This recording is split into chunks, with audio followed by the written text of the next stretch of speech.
আজ শিবরাত্রির এই পূর্ণ লগ্নে আমরা সংযম করে আজকে মহাদেবের মাথায় জল ঢালার জন্য উপোস করে বসেছিলাম।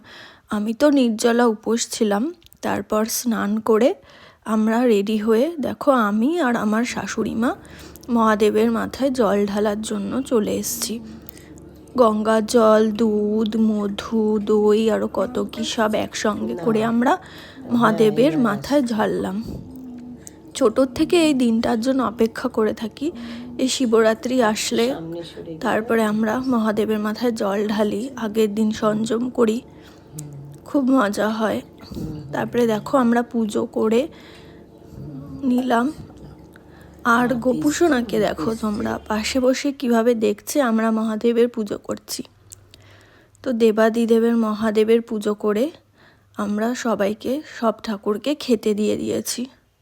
আর গোপুসোনাকে দেখো তোমরা কত সুন্দর সেজে গুজে বসে আছে, লক্ষ্মী সোনার মতো।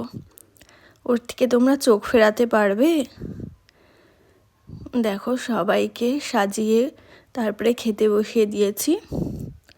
এভাবেই আমাদের শিবরাত্রির পুজোটা সম্পন্ন হলো। রাধে রাধে।